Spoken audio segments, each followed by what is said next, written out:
For the period that the injunction from the High Court, the permanent one, that is so, and the order or the judgment of the court was pending, he had taken steps.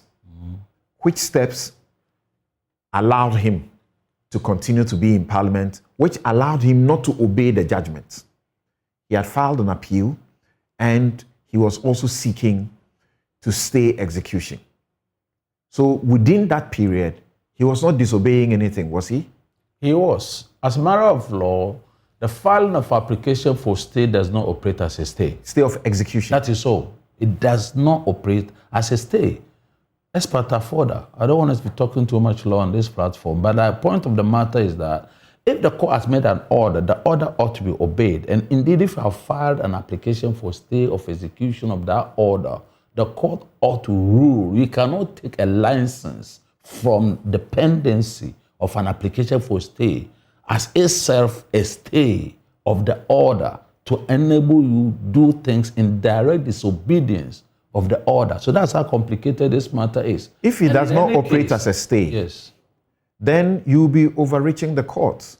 Naturally. Because the issue for the court to determine, you would have gone ahead to implement it. So what is there to stay? I thought that stay of execution, as we understand, once you file it, it stays the hand of the one who is supposed to implement the judgment until it has been determined. If you take that view. But Okay. I will say, if you take that view, that every time that you file here for stay of execution, the order from which you are seeking the relief is naturally or automatically stay. I may disagree with Once you are served with it. Once I'm served with it.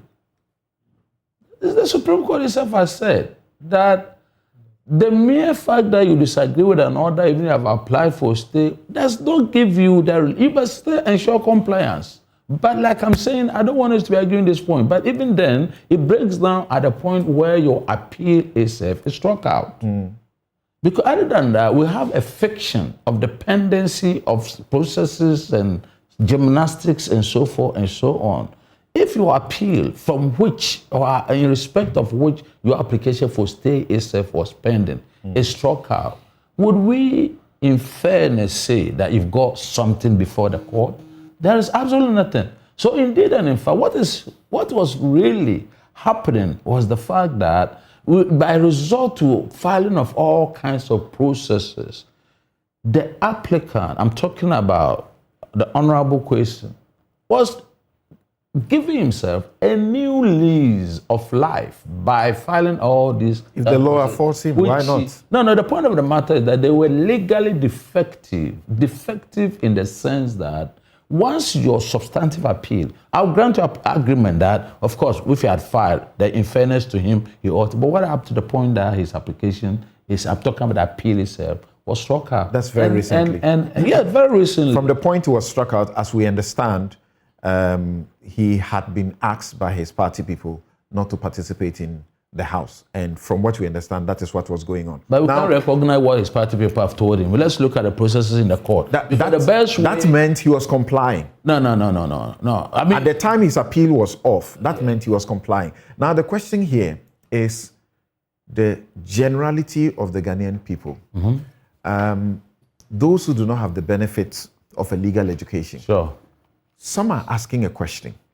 Do you think that they have a genuine concern when they ask the question that when it comes to James Gyakye Kwesi, he's been injuncted, but there are other parliamentary election petitions that are pending, and the courts refuse to grant an injunction on the basis that he should not be deprived, the constituency should not be deprived of representation. When the matter is finally dealt with, then it will be known, just like the minority held in the Supreme Court decision. So if you remember, there was this matter in, what is his name? The former Lands Minister's place. Yes, Amewu. Sure. Then we have another matter in Techiman. Yes.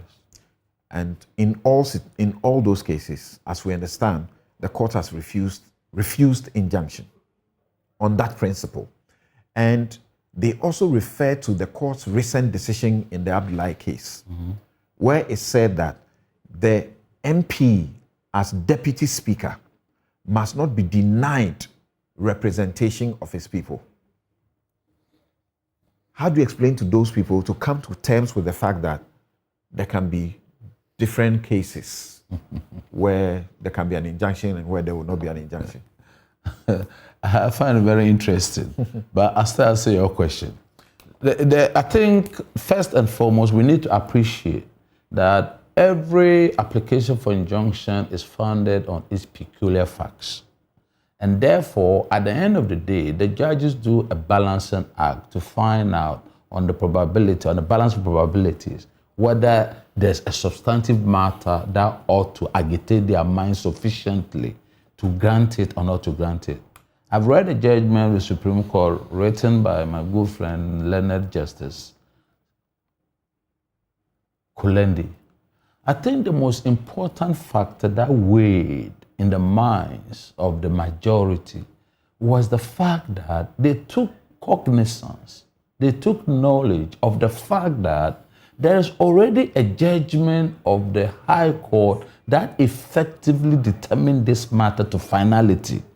And the fact that in the Court of Appeal, indeed, and in fact, somewhere down the line, they made reference to the fact that even though the allegation was made that the appeal had been struck out in the Court of Appeal and they had not applied to relist or something like that. There is an application to relist. Well, I do not know of that. There is. Well, I do not know of that. There's a pending application. Yeah, I do not know of that. But the Supreme Court has said that they found the allegation that the appeal had been struck as undenied.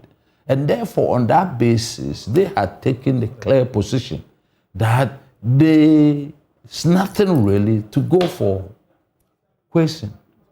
And for that reason, they are entitled to grant the order. Now, this case of the distinction that we seek to draw between other constituencies being denied MPs and other constituencies not being denied MPs, I think we need to go further to look at what are the facts of the various cases that makes that distinction clear or unclear.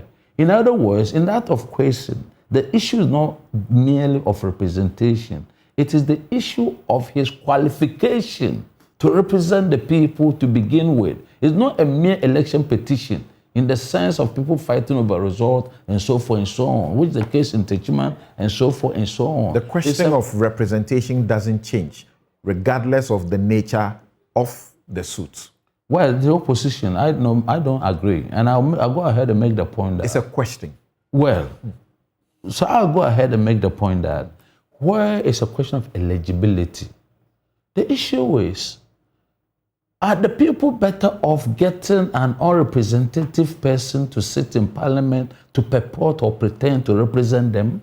Is that in the eyes of justice, in the eyes of the law, in constitutionalism, would you rather that somebody who does not qualify to represent you must sit in parliament and we claim that he's representing the people? Because what it means in effect is that his presence there is itself an abomination, if I may use that word, which is a different situation altogether.